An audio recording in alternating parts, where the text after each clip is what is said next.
오늘 하나님의 말씀은 마가복음 11장 1절에서 11절까지 말씀입니다. 마가복음 11장 1절에서 11절까지 말씀 함께 보도록 하겠습니다. 다 찾은 줄 알고 한 목소리로 합독하며 보도록 하겠습니다. 함께 보시겠습니다. 그들이 예루살렘에 가까이 와서 감람산 벳바게와 베다니에 이르렀을 때 예수께서 제자 중 둘을 보내시며 이르시되 너희는 맞은편 마을로 가라.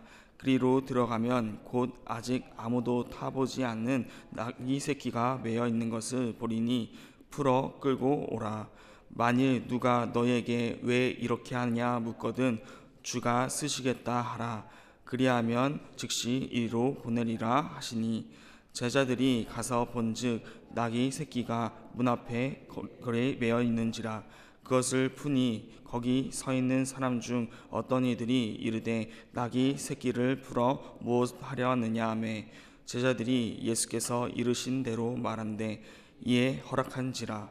나귀 새끼를 예수께로 끌고 와서 자기들의 겉옷을 그 위에 얹어 놓음에 예수께서 타시니 많은 사람들은 자기들의 겉옷을 또 다른 이들은 들에서 벤 나뭇가지를 길에 펴며 앞에서 가고 뒤에서 따르는 자들이 소리 지르되 호산나 찬송하리로다. 주의 이름으로 오시는 이여 찬송하리로다. 오는 우리 조상 다윗의 나라여 가장 높은 곳에서 호산나 하더라. 예수께서 예루살렘에 이르러 성전에 들어가사 모든 것을 둘러보시고 때가 이미 저물매 12 제자를 데리시고 베다니에 나가시니라. 아멘. 오늘 말씀은 마가복음 11장 1절부터 12절까지 말씀으로 1절부터 6절까지는 예루살렘 입성을 위한 준비와 또 7절부터 11절까지는 예루살렘 성전에 입성하시는 예수님에 대해서 나눠 볼 수 있을 것 같습니다. 오늘 말씀을 통해 공생의 마지막 일주일이 시작되는 것입니다. 예수님은 아무도 타본 적 없는 나귀 새끼를 타고 사람들의 환호를 받으며 예루살렘으로 입성합니다. 그들은 자기들의 전통적으로 기대해왔던 메시아 로마로부터 이스라엘을 독립시켜 새로운 왕권을 확립하고 다윗 왕국을 다시 건설할 그러한 메시아를 기대하며 예수님의 예루살렘 입성을 환영하였습니다. 그러나 예수님은 그러한 그들의 기대하는 일을 하지 않고 성전을 돌아보신 후에 다시 베다니로 돌아가십니다. 승리의 입성이라 부르는 오늘 말씀은 두 단락으로 나누어 자세히 함께 살펴보도록 하겠습니다. 먼저 1절부터 6절 말씀의 첫 번째 단락입니다. 1절 말씀에 보면은 감람산 벳바게와 베다니에 이르렀다고 말하고 있습니다. 1절 말씀 잘 읽어드리도록 하겠습니다. 그들이 예루살렘에 가까이 와서 감람산 벳바게와 베다니에 이르렀을 때 예수께서 제자 중 둘을 보내시며. 아멘. 이 말씀에 의미하는 것은 예루살렘 성전에 가까이 왔다는 것을 의미합니다. 감람산과 베다니는 예루살렘에 근접해 있는 곳이기에 예수님께서 예루살렘 지금까지 오셨음을 알게 하는 지명들로 보는 것이 좋을 것 같습니다. 그럴 때 예수님께서 제자 중 2명을 보내시는데 2절 말씀에 이렇게 나와 있습니다. 이르시되 너희는 맞은편 마을로 가라. 그리로 들어가면 곧 아직 아무도 타지 않은 나귀 새끼가 매어 있는 것을 보리니 풀어 끌고 오라. 예수님께서는 제자 2명에게 맞은편 마을로 보내시는데 그곳에 아직 아무도 타보지 않은 나귀 새끼를 풀어 끌고 오라고 말씀하십니다. 이 맞은편 마을에 대해서는 학자마다 견해가 다른데 오늘 본문 1절에 등장하는 벳바게와 베다니 둘 중 하나로 보고 있습니다. 이것은 예수님께서 구약의 말씀을 성취하기 위하여 하시는 것입니다. 스가랴 9장 9절 말씀을 보면 이렇게 쓰여 있습니다. 시온에 따라 크게 기뻐할지어다. 예루살렘에 따라 즐거이 부를지어다. 보라 내 왕이 내게 임하시나니 그는 공의로우시며 구원을 베푸시며 겸손하여 나귀를 타시나니 나귀의 작은 것 곧 낙이 새끼니라. 아멘. 시온에 따라 크게 기뻐할지어다, 예루살렘에 따라 즐거이 부를지어다 라고 말하며, 보라 내 왕이 내게 임하시나니 라고 말하며 부연적으로 설명합니다. 그는 공의로우시며 구원을 베푸시며 겸손하여 나귀를 타시니 나귀의 작은 것 곧 나귀 새끼니라 라고 말하고 있는 것입니다. 예수님께서는 이미 공생의 사역을 통해 공의로우신가 구원을 여러 부분에서 베푸셨죠. 또한 겸손의 왕으로서 나귀를 탄다라고 되어 있는데, 나귀 새끼를 탄다라고 되어 있는데, 예수님은 이러한 예언적 성취를 위해서 겸손의 왕으로서 새끼 나귀를 타고 입성하고 있는 것입니다. 이 나귀를 타고 입성하는 예수님의 모습은 다윗의 아들 솔로몬이 다윗의 노새를 타고 기온에서 기름 부음 받아 왕위를 계승하는 장면을 떠올리게도 합니다. 오늘 본문 말씀 2절을 보면 아무도 타보지 않은 나귀 새끼라 라고 되어 있는데, 이 아무도 타보지 않는 나귀 새끼라고 표현된 이유는 왕이 타는 짐승은 아무도 타서는 안 되기 때문입니다. 이렇듯 예수님은 예루살렘 성전에 들어갈 준비를 하시는데, 왕으로서 예루살렘 성전에 입성하기 위해서 준비를 하시는 것입니다. 계속해서 3절 말씀도 보도록 하겠습니다. 만일 누가 너희에게 왜 이렇게 하느냐 묻거든 주가 쓰시겠다라. 그리하면 즉시 이리로 보내리라 하시니. 이어서 3절 말씀은 이제 그 나귀 새끼를 가져올 때 누가 왜 가져가냐 묻거든 주가 쓰시겠다라. 그리하면 즉시 이리로 보내리라 말씀하십니다. 여기서 주의 깊게 보아야 할 것이 있는데, 주가 쓰시겠다 하라 할 때 이 주라는 단어입니다. 이 주라는 단어는 퀴리오스라는 단어인데 주인을 의미합니다. 그래서 학자마다 견해가 다른데, 첫 번째로는 두 제자 중 한 사람이 나귀 새끼의 주인이었을 것이다 라고 말하는 학자도 있습니다. 그래서 주인이 쓰기 위해 가져간다는 뜻을 갖고 있는 견해입니다. 두 번째로는 하나님을 가리킨 것으로 보기도 합니다. 하나님의 일에 쓰인다는 뜻으로서 사용됐다는 고 생각하는 것입니다.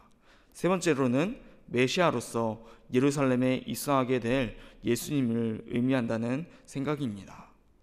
마가복음을 두고 이 주 퀴리오스라는 단어가 학자들에게 여러 견해로 표현되는 것은 마가복음에서 11장까지 여기까지 오면서 예수님을 퀴리오스라고 주라고 표현된 적이 쓰인 적이 없었기 때문입니다. 그렇지만 이 세상의 주인 되시며 왕 되신 예수님께서 예루살렘으로 겸손의 왕으로서 입성하시는 이 순간 주가 쓰시겠다 하라는 예수님을 의미하는 것으로 보는 것이 가장 옳게 여겨집니다.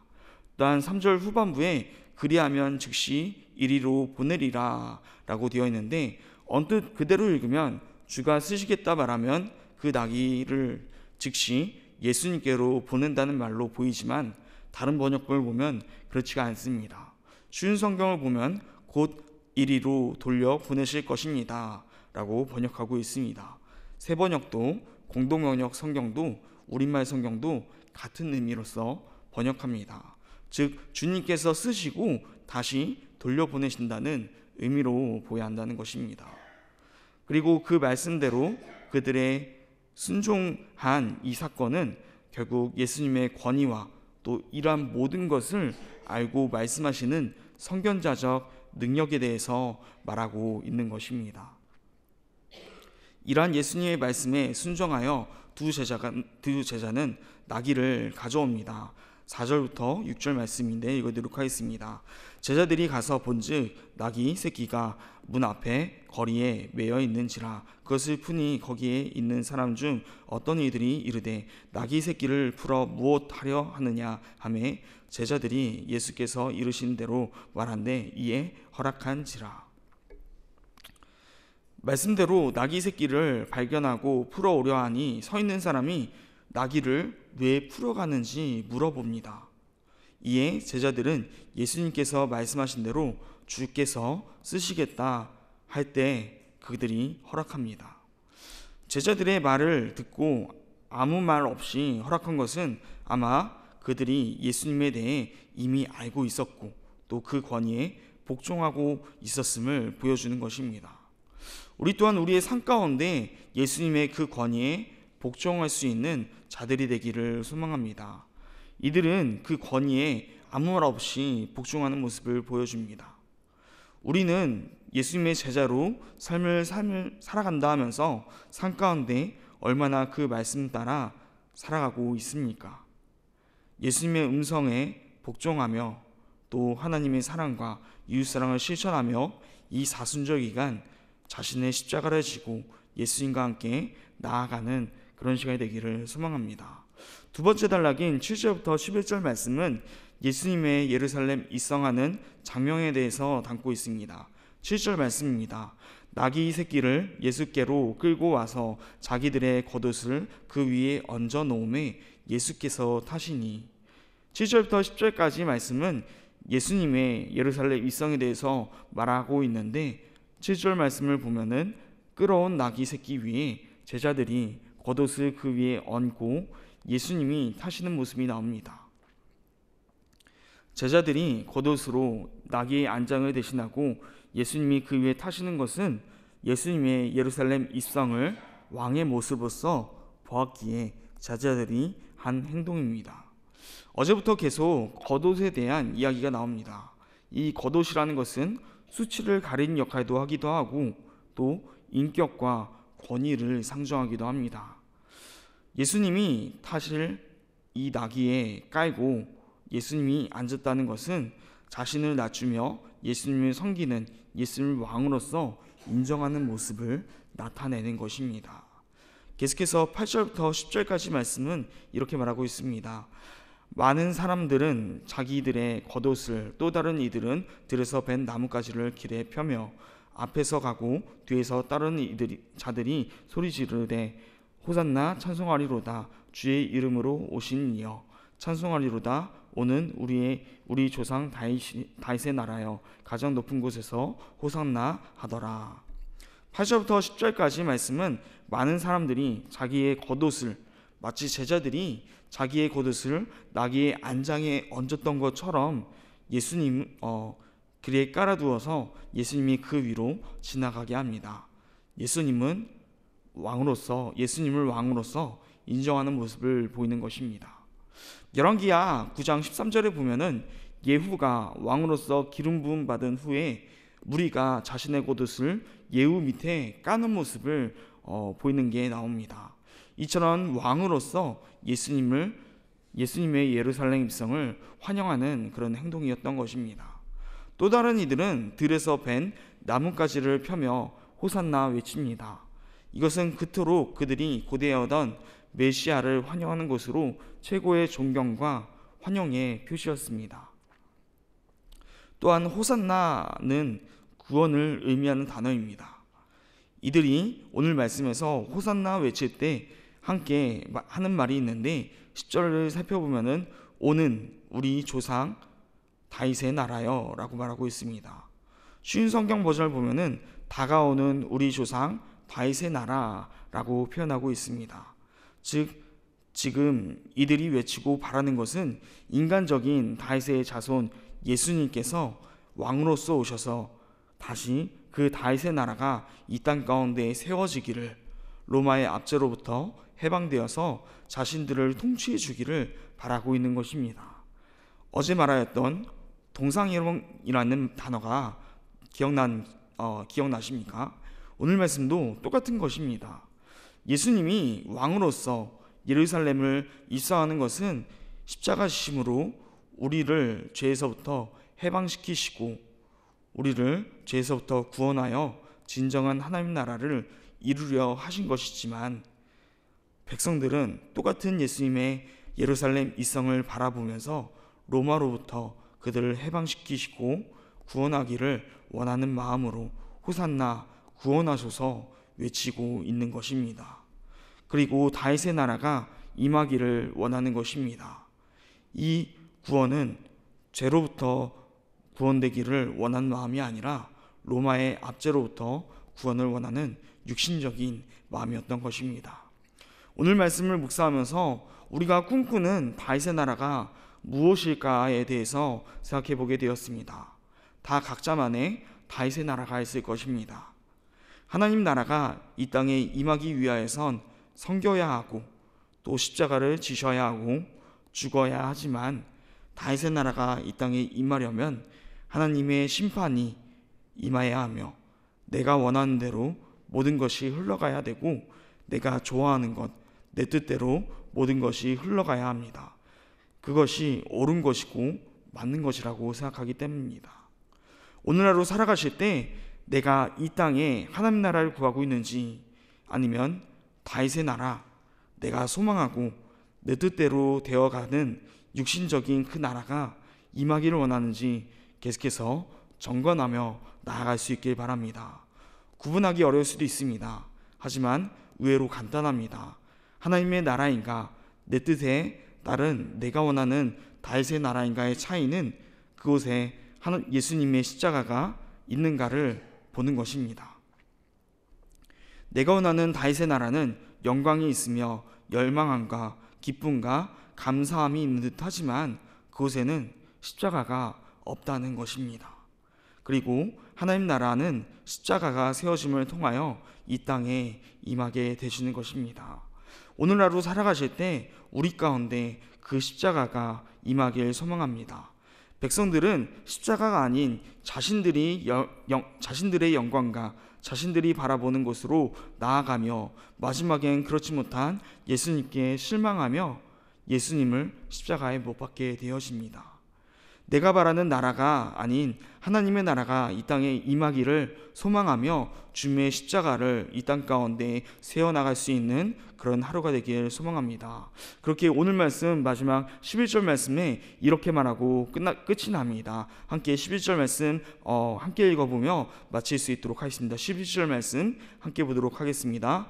예수께서 예루살렘에 이르러 성전에 들어가사 모든 것을 둘러보시고 때가 이미 저물매 12 제자를 데리시고 베다니에 나가시니라. 아멘. 11절 말씀에 보면 그런 기쁨의 소리야 또 환영의 소리를 받으며 입성하신 그 예수님께서는 예루살렘에 오셔서 성전에 들어가십니다. 그리고 모든 것을 둘러보시고 다시 제자들을 데리고 베다니로 가십니다. 용두삼이라는 말을 알 것입니다. 마치 용두삼이와 같이 처음 입성의 시작은 성대했고 기대가 가득 찼으나 그 마지막은 무엇인가? 엉성하고 싱거운 결말이 나옵니다. 그저 모든 것을 둘러보시고 때가 이미 저물매 다시 나오시는 것입니다. 예수님의 생각은 인간의 생각과 다릅니다. 이 엉성한 결말 가운데 인간적인 생각으로 야유를 보낼 수도 있지만 십자가에 못 박을 수도 있지만 예수님께서는 이 예루살렘 입성을 통해 확실히 십자가의 길을 준비하시는 모습을 보여주시는 것입니다. 예수님께 있어서 이러한 행적은 십자가를 준비하시며 마음을 다잡는 시간이 되셨을 것입니다. 오늘 하루 살아가실 때 눈으로만 보이는 것을 쫓지 않기를 소망합니다. 우리가 바라보고 나아가야 할 것은 십자가의 길이며 하나님의 나라입니다. 이 사순절 기간을 십자가 앞에서 보낼 때 그 십자가 뒤편에 있는 영광스러운 하나님의 나라를 함께 바라볼 수 있는, 그리하여 예수님과 함께 그 십자가의 길을 준비하며 나아가는 주의 제자가 되는 하루가 되기를 간절히 축복합니다.